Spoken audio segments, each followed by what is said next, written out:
Consecutive या sequential reactions क्या होती हैं, इनके लिए रेट लॉ आप कैसे लिख सकते हो और इनकी सिग्निफिकेंस क्या होती है। नमस्ते, मेरा नाम नंदीप दलाल है और इस लेक्चर में हम इन्हीं प्रश्नों के उत्तर खोजने की कोशिश करेंगे।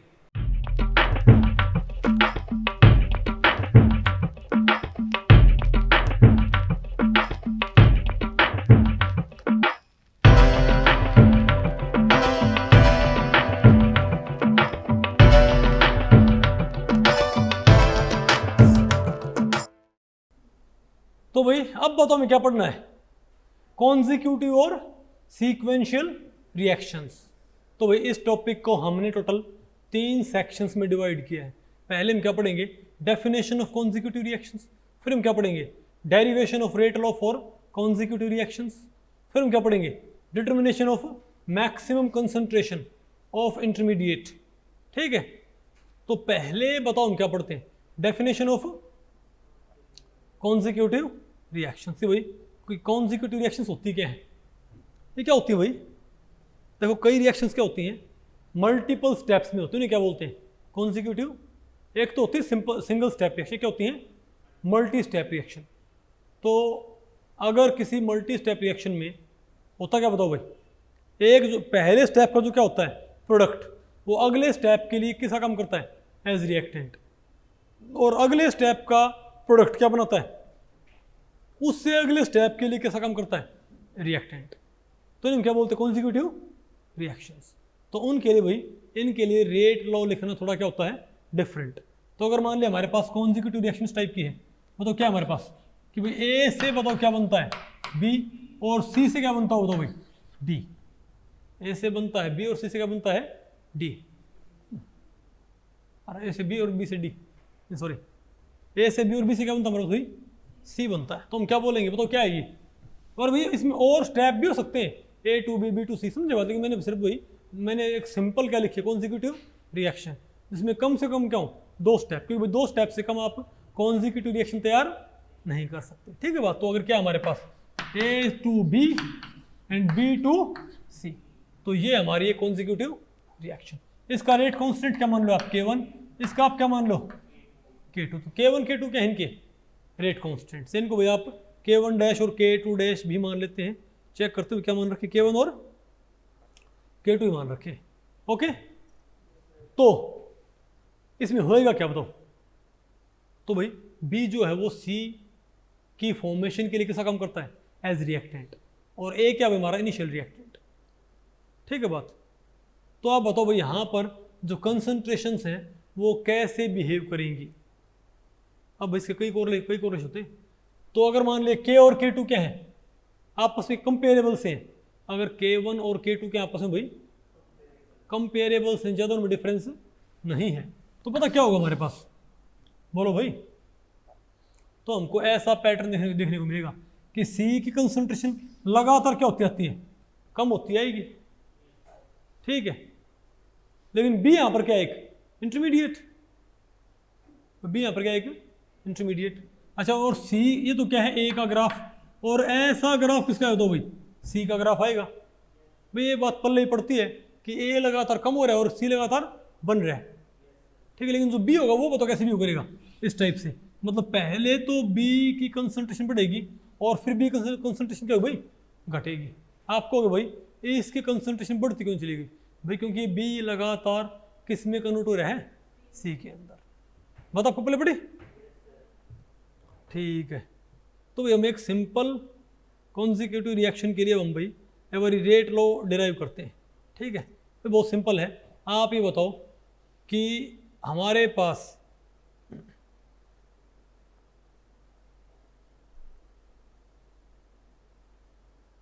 अरे कहाँ गया भाई,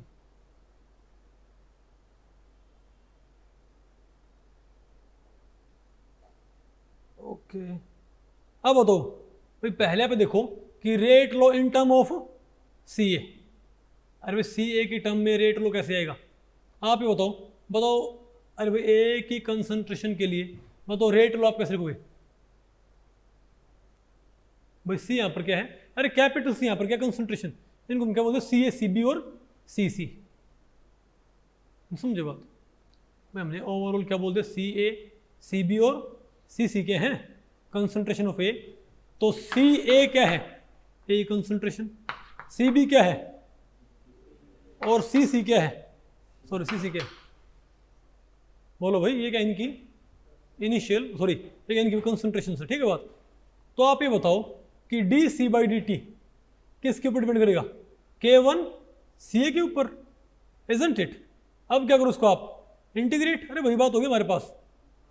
भाई काम करो, आपने क्या किया इसको, आपने डी टी वहाँ फेंक दिया, सी आप इस साइड ले आए, तो इसका तो क्या करो आप एल, ये क्या हो जाएगा K one T plus constant of integration, और D C by D C A by C A का इंटीग्रेशन क्या आएगा, एल एन सी ए। अरे बोलो भाई, बताओ क्या आएगा हमारे पास, ये एल एन सी आएगा ना भाई। लेकिन बिल्कुल शुरू में, क्योंकि सारी के सारी सी ए किसके बराबर होएगी, इनिशियल कंसंट्रेशन हुई, तो हम क्या बोलेंगे सी नोट। क्या होगा ये, जब टाइम जीरो था तो हमारे पास क्या होगा, ये सी नोट होएगा ना हमारे पास। तो बताओ हमारे पास इसकी वैल्यू क्या आएगी, हमारे पास सी नोट यानी कि टोटल कंसंट्रेशन। तो आई क्या होगा मेरे पास, minus L N C not, isn't it, minus L N C not. तो यहाँ पर इसको पुट कर दो, बताओ क्या आ जाएगा हमारे पास, ये नहीं जाएगा हमारे पास। अब एक काम करो भाई, यहाँ से माइनस को साइड फेंक दो, और काम करो नहीं इसको आप इस साइड ले जाओ, बल्कि आप एक काम करो इसको साइड ले आओ, तो क्या बचे साइड, तो L N C naught minus L N C, isn't it. अरे बोलो भाई, फिर तो क्या करो इसको रेसिप्रोकल क्या करो इसका भाई, अरे माइनस को साइड फेंक दो, माइनस को आपने उस साइड फेंक दिया, तो क्या होगा मेरे पास, ये L N C A by C naught. अरे भाई यहाँ से कॉमन निकाल लिया, अरे ये क्या हो गया भाई, सी ए, ये क्या हो जाएगा, आएगा L N C naught by C आएगा। तो सी ए बाई सी नोट करने पर क्या हो जाएगा, उस साइड क्या हो जाएगा हमारे पास, नेगेटिव हो जाएगा, नहीं है ना आपको। और जिसको मैं क्या बनूंगा पावर, तो मेरे पास ही नहीं है क्या, अरे भाई कितना आसान तो है। अरे भाई आप क्या करोगे, इसको उस साइड फेंक दिया, माइनस के वन टी आ गया, तो सी ए क्या गया, सी नो टी की पावर माइनस के वन टी। तो ये कैसा ग्राफ आया बताइए आप, इसे कैसा ग्राफ आया हमारे पास ये, तो मेरे पास सी ए की बताओ मेरे पास कंसंट्रेशन क्या आई है, तो सी ए कंसंट्रेशन क्या, सी नोट टी की पावर माइनस के वन टी। अब के वन क्या कांस्टेंट, अब टी क्या होगा, बढ़ तो जाएगा, तो कैसा डिके, एक्सपोनेंशियल डिके। ये काफ़ी कुछ वैसा ही है जो आपके पास क्या थी, रेडियो एक्टिव डिके की इक्वेशन, बस वहाँ पर क्या था एन नॉट और एन, याद करो भाई वही तो है हमारे पास, पूछा नहीं है आपको। तो बताओ, यानी कि अब समझे बात, यानी कि हमको पता लग गया कि सी ए की कंसंट्रेशन विद टाइम कैसे डिके करेगी, एक्सपोनेंशियली। कैसे भाई, एक्सपोनेंशियली। नहीं आ गया आपको, ठीक है। सिमिलरली भाई आप बताओ भाई, आप किसके लिए रेट लो मालूम कर सकते हो भाई, सी बी के लिए। अरे जैसे प्रोसीड करके आप क्या निकाल लियो, सी बी की टर्म में रेट लो। ये बताओ भाई किसी कंसंट्रेशन आ गई, ये एक्सप्रेशन किसके लिए आ गया, सी बी का कंसंट्रेशन, सी बी का वेरिएशन विद टाइम। और सिमिलरली क्या करो भाई, सी सी क्या, अरे बोलो भाई सिमिलरली हम किसके लिए ड्राइव कर सकते हैं, सी सी के लिए रेट लो ड्राइव कर सकते हैं। लेकिन मैं आपको बताऊँ, आपको भी यहाँ पर रेट लो याद करने की ज़रूरत नहीं है, क्योंकि जो रिजल्ट हमें चाहिए ना उनको हम बिना रेट लो भी एनालाइज कर सकते हैं, हम उनको बिना रेट लो भी एनालाइज कर सकते हैं। ठीक है, आपको कैसे कैसे, ये ऐसे भाई मैं आपसे एक बात पूछूं, ठीक है, अगर हम आपसे एक बात पूछें और ये बताओ फिर भाई, ये बताओ क्या फिर, अरे आपने सी ए सी बी और सी सी के आपने एक्सप्रेशन देखे थे ना, अब ये क्या उनके प्लॉट, तो ध्यान से देखो भाई, ये तो एक्सपोनेंशियली कॉन्वर्ट, तो भाई मोनो एक्सपोनेंशियल डिके बताओ किसका है, सी ए का, और ये डिके बताओ ये, और ये भाई इंक्रीमेंट बताओ किसका है, सी सी का, और सी बी पहले बढ़े फिर क्या होगा, ठीक है। तो सी बी में बताओ क्या है हमारे पास, एक सी बी में हमारे पास एक मैक्सिमम कंसंट्रेशन यही क्या सी बी में हमारे पास एक मैक्सिमम कंसंट्रेशन यही क्या, तो आपने बताओ क्या निकालना पड़ेगा, वो मैक्सिमम कंसंट्रेशन मैं कैसे निकाल सकता हूँ, determination of maximum concentration of intermediate. तो बताओ आप इसमें भाई मैक्सिमम कंसंट्रेशन ऑफ इंटरमीडिएट कैसे निकाल सकते हो? तो आपको भैया आपके पास CB का एक्सप्रेशन होता है ना भाई, क्या आपके पास CB का एक्सप्रेशन है? अगर मैं उस एक्सप्रेशन का डेरिवेटिव करूँ विद रिस्पेक्ट टू टाइम और इक्वल्स टू 0 पुट कर दूँ, मैक्सिमम और मिनिमम कैसे निकालते हैं? CB कैसे वेरी करती है? क्या CB ऐसे वेरी करती है? क्या CB विद टाइम पहले बढ़ती फिर क्या होती है? घटती है। तो मुझे ये पता करना हो कि किस टाइम पे CB है मैक्सिमम, उस पर स्लोप क्या होता है? 0। स्लोप मतलब डेरिवेटिव क्या होता है? 0। तो अगर मैं CB के एक्सप्रेशन का डेरिवेटिव करके फर्स्ट इक्वल्स टू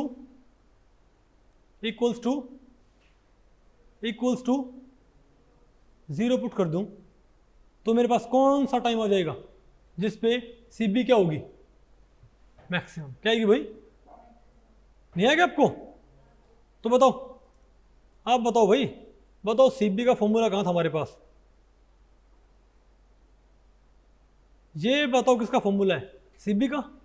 क्या करो इसका derivative with respect to t और इक्वल्स टू 0 पुट कर दो भाई। बताओ क्या आ गया? डेरिवेटिव करके इक्वल्स टू 0। अब भाई क्या करो, हर चीज़ को साइड फेंक दो, थोड़ा क्या करो इसको सिंप्लीफाई, तो K1 by K2 ये आ गया मेरे पास। बोलो भाई। तो इसको आपने सिंपली किसके लिए, कहाँ गया बताओ भाई,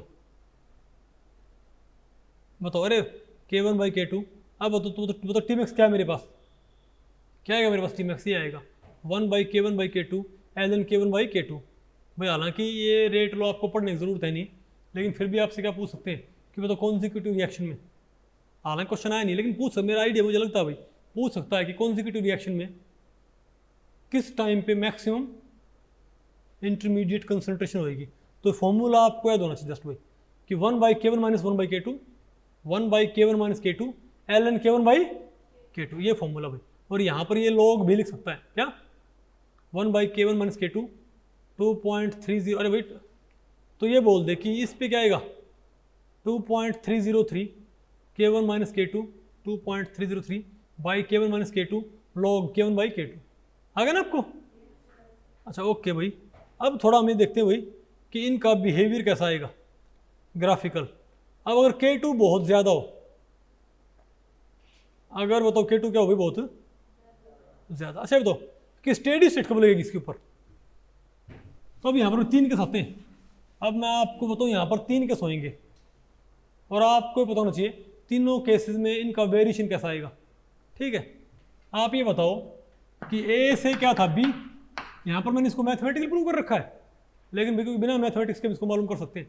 तो A से B और B से क्या है C, तो ये है K1 और ये क्या है K2।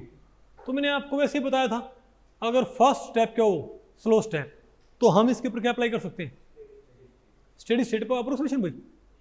ठीक है, एक बार नेट में क्वेश्चन आया हुआ है कि कोई क्या प्रोवाइड कर रखी है कॉन्जिक्यूटिव रिएक्शन, क्या कोई कॉन्जिक्यूटिव रिएक्शन प्रोवाइड करके, ठीक है, और ये पूछ लिया, चलो मैं बोल देता हूँ कि क्या क्वेश्चन है। एक बार नेट में भाई ये क्वेश्चन आया हुआ है, बताओगे? ये कहता है हमारे पास 4 रिएक्शन है। ये कहता है P2Q, P से Q, Q से R। ठीक है, P से Q, Q से R 10 की पावर 5 10 की पावर 8। फिर कहता है P से Q, Q से R, मतलब यही है। एक तो 10 की पावर 10 की पावर क्या है 10 की पावर 5 10 की पावर 3 10 की पावर 7 10 की पावर 7 10 की पावर 2 10 की पावर 6। ये बताओ इनमें से, ये भाई बोल दे कि 4 रिएक्शन ये A B C और D, P से Q, Q से R। तो बताओ भाई इनमें से स्टेडी स्टेट अप्रोक्सीमेशन सिर्फ कहाँ लगेगी? आप ही बताओ भाई स्टेडी स्टेट अप्रोक्सीमेशन कहाँ लगेगी? ये लिखा हुआ है A में, कहता है A में, अगला ऑप्शन, पहला ऑप्शन क्या है A में ओनली, दूसरा ऑप्शन क्या है C ओनली, तीसरा ऑप्शन क्या है B एंड C ओनली, और चौथा ऑप्शन क्या है A एंड D ओनली। बताओ क्या है भाई? कैसे मालूम पड़ा भाई? हमको पता है स्टेडी स्टेट कब लगती है? आम तौर पे पता है बच्चों ने क्या आंसर लगाया कि steady state rate of forward, rate of क्या होना चाहिए? बैकवर्ड।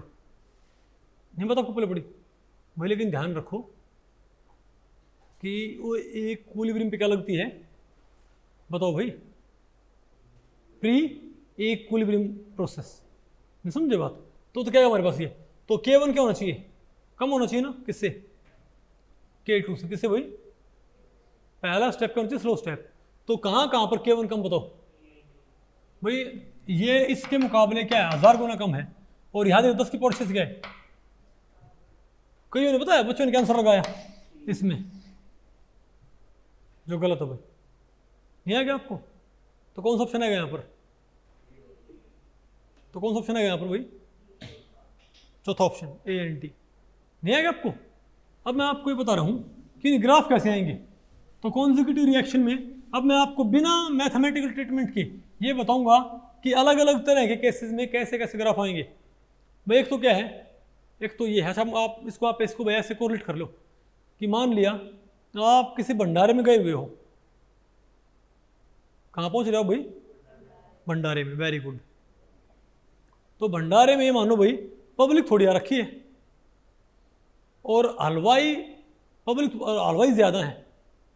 हलवाई क्या हमें खूब सारे हैं, 5-4 हलवाई हैं और भाई पब्लिक थोड़ी आ रखी है। नहीं समझे बात? और वो हलवाई रुकते नहीं, उन्होंने बोल रखा कि भाई हम रुकेंगे नहीं, हम पूरी उतारते रहेंगे। ठीक है, तो आप मुझे बताओ भाई, अब अगर मान लिया ये पहला स्टेप तो क्या है? पूरियों का बनना, टोकरे में पूरियों का गिरना, क्या पहला स्टेप। और पूरियों का वहां से जा भी कहाँ पहुंचना? पब्लिक तक, वो क्या है? दूसरा स्टेप। नहीं बता आपको पहले पड़ी क्या? अब अगर मान लिया पब्लिक पूरी नहीं खा रही, यानी अगर मान लिया K2 क्या है? Both. If K2 is very very less than किससे भाई? K1 से। मतलब K1 क्या? बहुत ज्यादा। तो आपको किस तरह का वेरिएशन देखने को मिला बताओ भाई? तुम क्या बोलेंगे भाई? C लगातार कम तो जाएगा। C लगातार क्या बताओ भाई? तो यहाँ पर भाई जिस चून में से पूरी निकाले ना, उस चून को हम क्या बोल रहे हैं? A।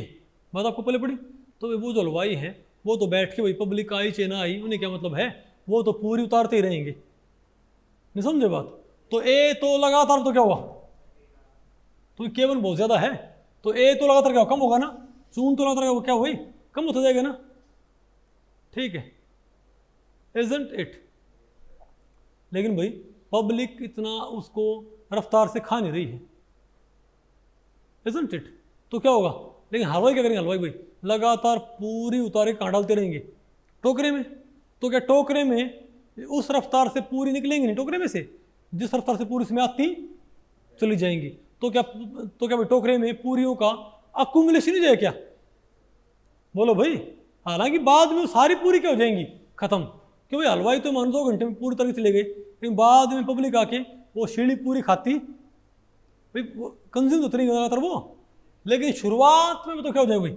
क्या B का बताओ क्या हो जाएगा? बहुत ज्यादा क्या हो जाएगा? अक्यूमुलेशन। भाई B का बताओ क्या हो जाएगा हमारे पास? अक्यूमुलेशन। समझे बात? मतलब भी पहले क्या बढ़े फिर क्या होगा? घटेगा। लेकिन क्योंकि C के बनने की रेट बहुत कम थी, तो ऐसे केसेस में आपको ये लगेगा कि टोकरे में पूरियों का ढेर लग जाएगा भाई। फिर लगेगा। तो ऐसा ग्राफ को बताए जब K2 क्या हो? बहुत कम। किससे हुई? K1 से।